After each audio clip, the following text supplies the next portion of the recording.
What is going on, everyone? Tis Miyanovich, and I welcome you to the main dojo, the place where we process the raw struggles of men in an unprecedented paradigm. There is something inside of you that wants you to be more than what you are. But there also may be something inside of you that wants you to go down. And for some of us, that means going down for good. So, remove your ego, drop your bullshit, become vulnerable, and step into the dojo, mate.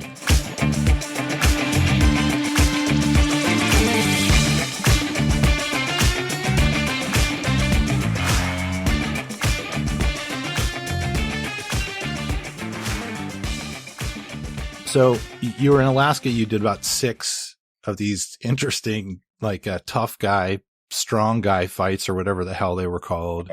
There was no like real system up there. Mm-hmm. So when you were 16, you started jumping in the ring after a couple years of training in a boxing gym. You start jumping in the ring to make $150 a night against a bunch of fucking tomato cans. Yeah. Did you win all 6 of those fights? So let's see. I believe I was about 4-2. Okay. 4-2. So, okay. So in Alaska, we don't have USA Boxing. I don't even think they have USA Boxing still to this day, which is USA Boxing is the amateur association of the United States. And so since there is no amateur boxing in Alaska, they have this thing called the Thursday night at the fights. I don't know if it's still called that, but at the time, that's what it was called. Yeah. And basically, it's just put together by some businessmen up there, and people show up to the weigh-ins on a Wednesday and weigh in and see who gets matched up with who. Very unorganized, people like they don't even weigh them in, and like they weigh them in their jackets and stuff. Like they'll just be like, "Hey, step on the scale. Okay, you weigh 182 pounds. We'll see who weighs anything close to that." Right. But they have such a shortage of kind of just horrible fighters out there, people that don't really know what they're doing, that when I came in, I knew, so I was 16 and you had to be 18 in order to fight there. I was 16 and I told them, "Hey, I'm 17 years old. Can I fight?" And because they had such a shortage of good fighters, like they knew that I was associated with this boxing gym. They're like, "Okay, this guy's an actual boxer." So they actually allowed me to fight. They just marked me down as an 18-year-old and announced me as an 18-year-old. So. And you said on your video, on the YouTube video, you were 18 years old for like 2 or 3 years. Yeah. Just 2000, whatever year it was. Yeah. 2008. I'm 18 years old. Right. 2009, 18 years old. Nice. Nice. And you fought dudes that were like in their 20s and shit.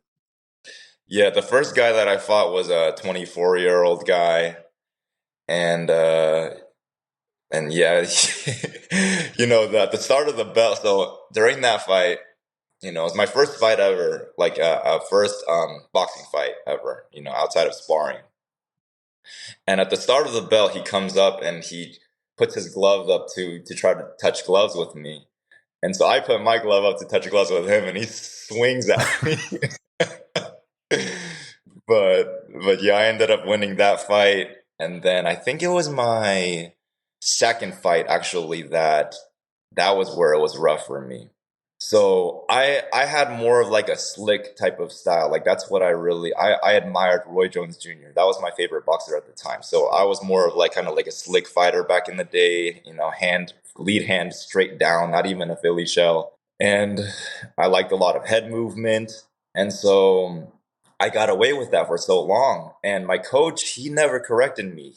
My coach was this, from South Korea, like just super tough guy, but not very technical.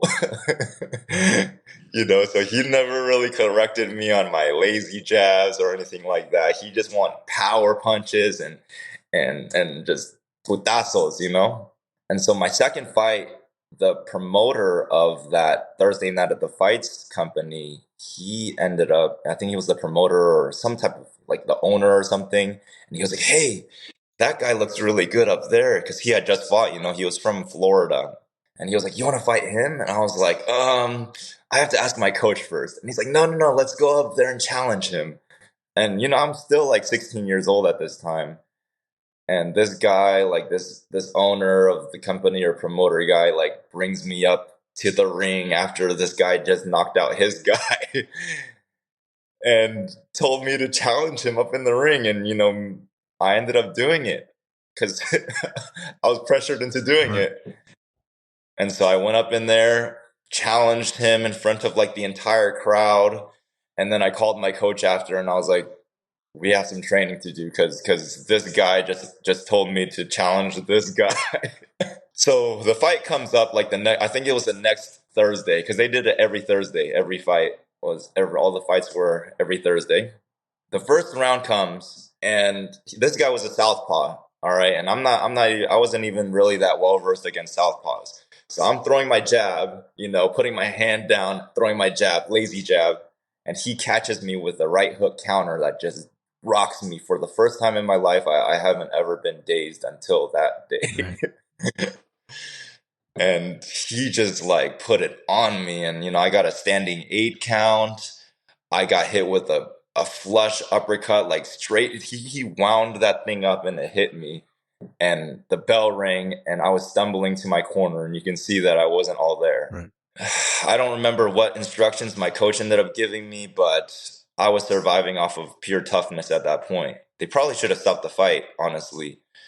But I came out in the second round, and again, like for about 30 seconds, the guy was still beating on me until I just started coming back. I didn't give up, and that was the toughness out of me, is I just didn't give up. So I kept throwing punches and he was backing up, and then I pushed him up against the ropes. I started throwing punches and he ended up going for a takedown. Like this guy, I think he just wasted all of his energy or something, but he ended up shooting for a takedown and took me down onto the canvas. He wouldn't get off of me. And so the ref had to pull him off of me, and the ref disqualified him. Interesting. I was pissed, because obviously I wanted to finish the fight. And like the whole crowd was going crazy because like they didn't expect that. Like they thought I was done, but I definitely had more. So the immediate rematch was next Thursday, which also wasn't healthy. Like I just got my brain just rocked, and I'm 16 years old, so my brain's probably underdeveloped. Dude, Jesus. And so the second fight, the rematch comes, and we're both like very cautious with each other, because now we've both tasted each other's power or whatever. And halfway through the fight, the crowd starts booing. And I'm over here like, oh no, I got to do something because the crowd's booing. So I started being a little more aggressive, and we both come in to punch, and our shoulders hit each other, and I fall on the canvas. So a punch didn't land. It was that where our bodies just hit each other and I fell. The ref started counting 1, 2, 3, and I'm like, oh no. Oh no, I'm going to lose this fight if I don't knock this guy out, because it's 3 rounds. 3 1-minute and 30-second rounds.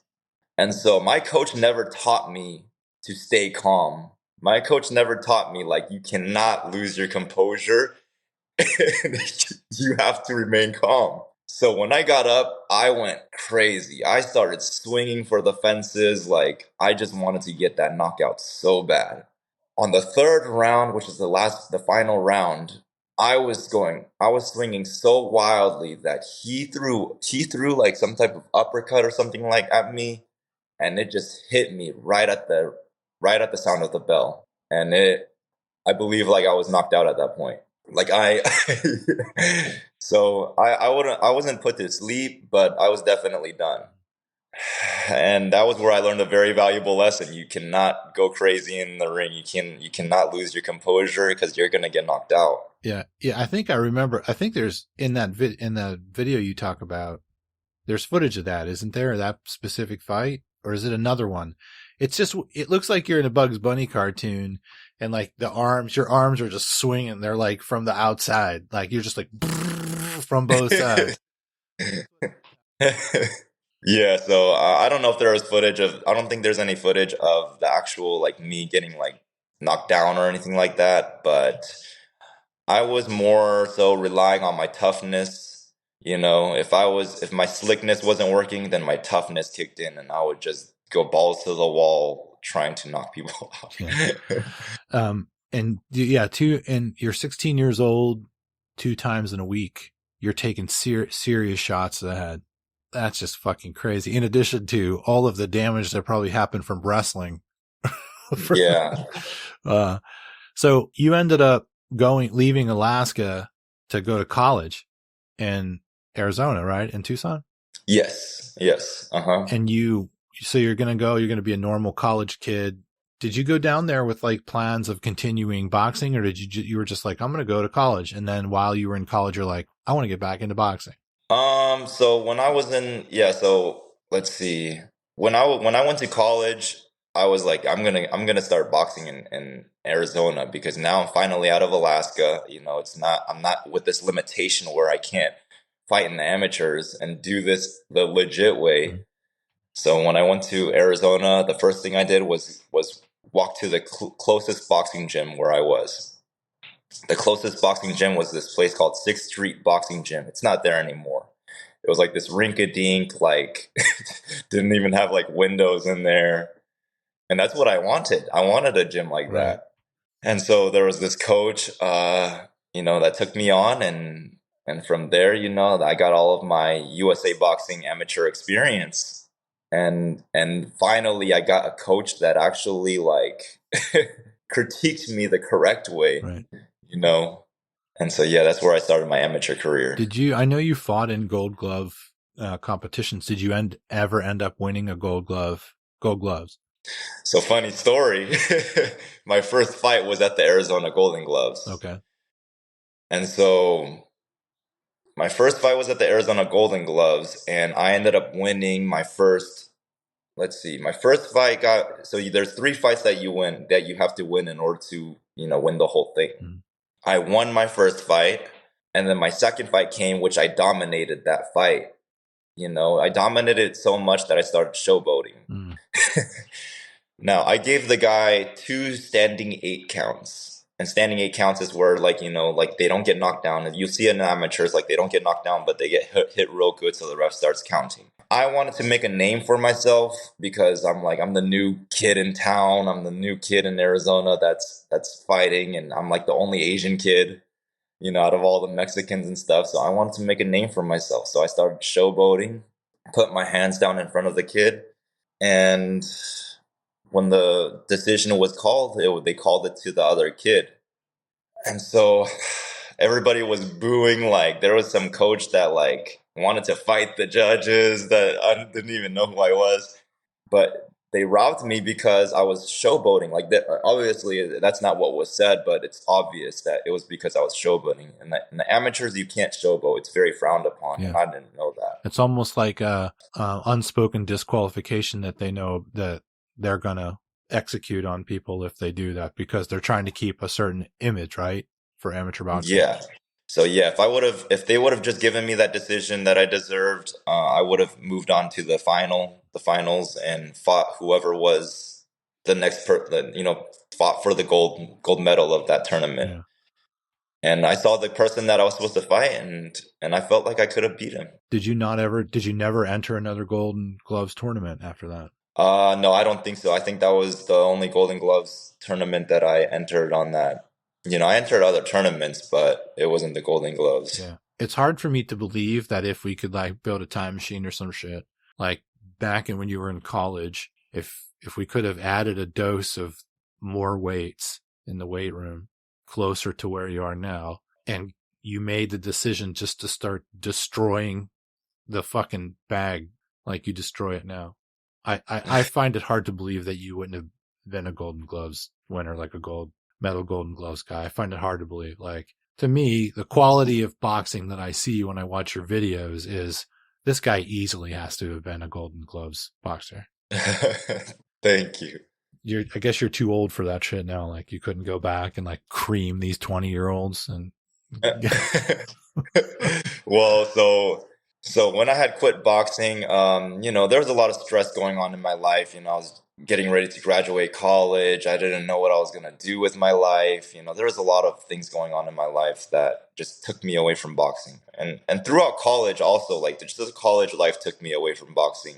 Like slowly my dedication to the sport started fading. And so that was also a big reason why I wouldn't go to like the out of state tournaments, because they're obviously, if you want to be at the top level, you got to you got to go out of state and go fight in these huge tournaments. But yeah, I stayed in Arizona and fought like in the tournaments there, and the little smoker fights and stuff.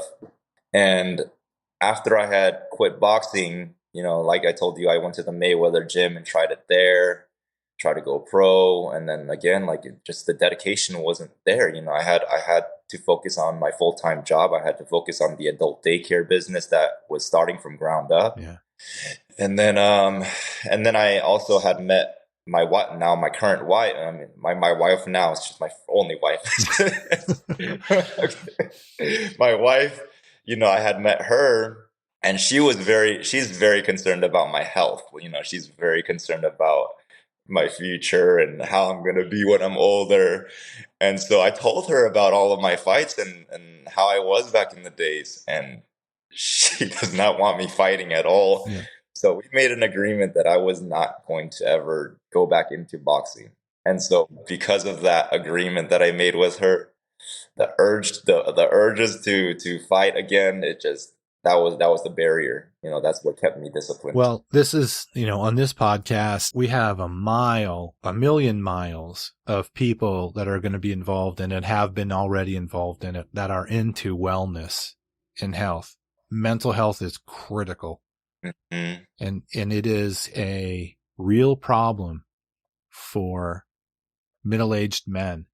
It really is. There are challenges that start to come to a man 35 years old and up that weren't there before, that other humans don't have, that are specific to males. And it seems like it's getting worse, what we're finding out. So it's critical that men have a sensitivity to their own well-being, which when we're younger, we're kind of all like you in Alaska, where we're like, I'm fucking immortal. Let's go. Like, I'll do anything goes. And then you hit this place in life where you just don't have that resilience anymore. And if you keep following on that path, you're just going to eat shit sandwiches for the rest of your life. Like, you can't. You have to stop. You have to switch. You have to have more of a marathon approach to life instead of a sprinting approach. So that is also one of the things that I wanted to talk about today, because you've said it before and Tony Jeffries talks about it a lot, and you see it in professional boxers. Obviously, there's a lot of CTE. There's a lot of brain damage. I only had probably 5 or 6 concussions, I would say 5 concussions growing up. And they just happened. Like, I wasn't in the middle of a ring where 100 concussions were going to come at me in the next whatever the next 20 minutes. And I feel like I did some fucking permanent damage just from getting my head knocked around a bit in football and taking a baseball to the head, or, doing stupid shit like sled riding down in a crazy fucking hill with pretending like the sled was a tank. And we put a cardboard box over us and like went down the hill, but we couldn't see. And we ran into a tree and my head smashed into the tree. Like, I feel like I have shit that's probably not there anymore because of that. Yeah. But boxers, you guys are taking it over and over and over again. So I'm glad your wife stopped you, or I'm glad you guys came to that decision, because there's so much more value to come out of Chris Kim outside of boxing, or even Chris Kim as a boxing coach. We don't need a totally brain damaged Chris Kim. So how do you deal with this issue? Because I'm dealing with it in a different way also, which is boxing is almost like spiritual, or I don't even want to say it all. It is spiritual. Like, I didn't have somebody like saying, be a tough motherfucker and get into this or anything. I just found it, and I love it, and I can love it and practice, and without sparring and I can feel the benefit of it and why people love the science and throwing shots and learning everything. God, it's amazing to be a part of. I can do that. And I can say there is a spiritual element to it that I love, that I can stick with. But in the actual execution of boxing, it is a road to men damaging their brains. Mm-hmm. Period. What do you think about that, or how do you deal with that? How do I deal with what exactly? Like you love boxing and you still promote it, but you yourself probably have taken some damage to your own brain, and men out there are about to take damage to their own brain, and you're teaching boxing. So how do you deal with, I love boxing, but it hurts men? Like, and not just in like, oh, I have a bruise or I cracked my tooth, in a like permanent brain damage. Like, how do you think about that? How do you deal with it? Yeah. So, with my upbringing in boxing, I know that, mental health and neurological health wasn't really emphasized back then. It's kind of just like nobody ever talked about it. These days, it's a lot more prevalent that coaches are worried about like their fighters taking damage during sparring and things like that. Yeah. But back in the days, it wasn't any of that. So we would always have sparring wars and things of that sort, and it was all about toughness and your fights, like entertaining the fans. So me, the way that I would have my sparring wars and stuff, that's a huge part of why I don't think it's for me to pursue it as a career anymore, because I had already taken all of the damage. Like, the damage is done. But for some of these young kids that are coming up, like, it's not too late for them. I think that they can learn that, you first of all, you shouldn't be hard sparring 3 days out of the week, and that now defense is a lot more of an important thing. You shouldn't be over there training, power punches with another power puncher, and Right. So, like, boxing is like, a lot of the boxing saves a lot of kids' lives. A lot of them, they would probably be in a lot worse positions if they weren't boxing. Like, I can see like the spirit it brings to some of these kids, and in a controlled environment and with the right coaches and the right people around them, I feel like it can be a very beneficial thing, whether they take it as a career or whether they take it at some point where maybe they become a teacher, or they influence other people teaching self-defense or teaching their kids, something. I think it benefits everybody. Floyd Jr. said that one of the reasons why he isn't punch drunk is because of how he approached boxing. We don't know if Floyd Jr. has brain damage or not. He just doesn't seem like he does. Right. Mm-hmm. But he basically has said in his way, flamboyantly, that, look, it's not a mystery. I D'd up and I paid attention to my defense, and it was so important. Mm-hmm. And that's why I have a brain. And Tyson has said the same thing. I don't know. I don't know if it's interesting that Tyson's has been like, I don't have any brain damage, but then sometimes he's talking and I'm like, he definitely has fucking brain damage. Yeah. But I mean, he makes a good point. Maybe early on, because of the peekaboo style, and he was young enough, he was so evasive that he wasn't catching shots. But then later on, he couldn't, as you've talked about on your channel, we actually talked about it a little bit in the comment section, that peekaboo is for young men. And when he's trying definitely to peekaboo when he's older, he's getting fucking hammered. Yeah. Is that something you would be emphasizing? Like, let's say if you were really like somebody's full-on coach, would you be being like, look, we got to be really good at defense. I want you to approach it this way. We have to think about the longevity of your career or your health. Like, would that be something that was on the priority list for you? Yeah, definitely. I would, if peekaboo, I just really don't like the stance. I think it's an outdated stance. But whatever stance that any fighter that I would be training chooses, I would say, hey, if that's how you want to fight, then we'll work on it. But if it doesn't work when you're, in the long run, like, we're changing it up, you know? Like if you don't if you don't fix these mistakes that you're making that are getting you punched or getting you caught, then we're going to have to change it up. But I'm going to give you a chance to, you know, try to get better at whatever stance that you're wanting to prefer, you know? Yeah. People can take, like, my thought is people can take shots, a lot of shots, and still win. People can take a lot of shots and still have a pretty decent career. Do you think you would be like, okay, you're good. You're talking to your boxer and you're like, you're really good and we're going to continue to be good and you're going to win. But for your life and for your life after boxing, I still think you're taking too many shots to the fucking head every match. Uh-huh. So we need to start to implement some other things. So not only are you winning, but you're reducing the amount of shots to the head. Would you add in not just the win-lose thing, but but I care about your brain also? Do you think you would have like an approach like that? I believe so. You know, it hasn't gotten that to that point yet. I haven't, you know, had that come up before, but yeah, I believe so, you know, because obviously I would want to care for the person as a person instead of a boxer. So, Which is different, from the history of boxing, right? I'm not saying that that coaches didn't care, but there was a whole different perception earlier, right? mhm. Do you think that there are hardcore managers and trainers now that do have that? Like they're like, look, I want to win, but I also want to protect your head as much as possible. Do you think is that present already? I believe so. I believe that there are some people in that position that could be, you know, I don't know the proof, but I'm just speculating and hoping that there is. Yeah.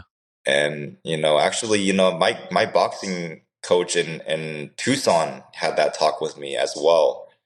You know, there was a point where, cause in Arizona, like I fought more like my style now is different than how I was fighting in the amateurs. Like I was a very aggressive, you know, pressure fighter, and which you know, I still believe that if I was a fighter today, I'd be more of a pressure fighter, counter puncher.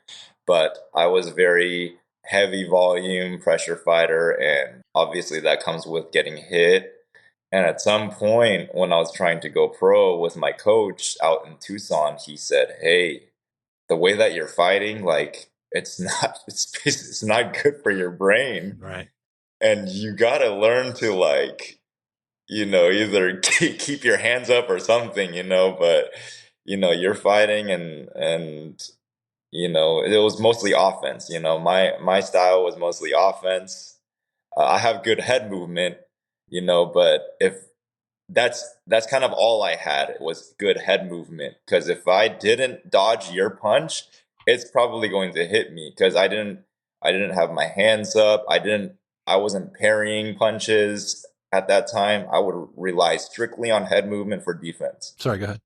Yeah, so with that and me being a pressure fighter, throwing a lot of punches, you know, yeah, I'm getting hit a lot. So my coach said, "Hey, yeah, you know, you got to really think about this if you want to do this, because in the professionals, like it's not going to be like the amateurs, you know, like you got these like 8 or 10 ounce gloves and no headgear. It's going to be very brutal."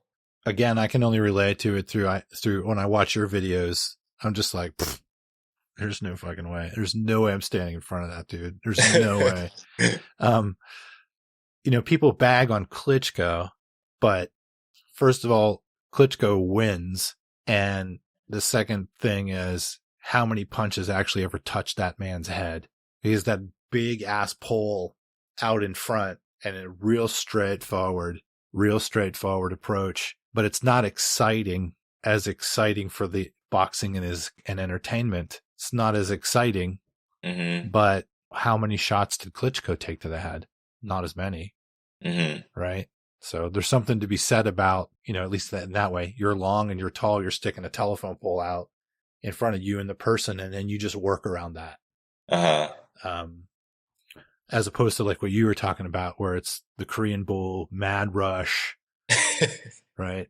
Swinging your head back and forth and hoping that you don't catch one to the face. Uh-huh. Um, I wasn't like that either. Yeah, I was more the way that I said it, it sounds like that, but I was more technical too, you know.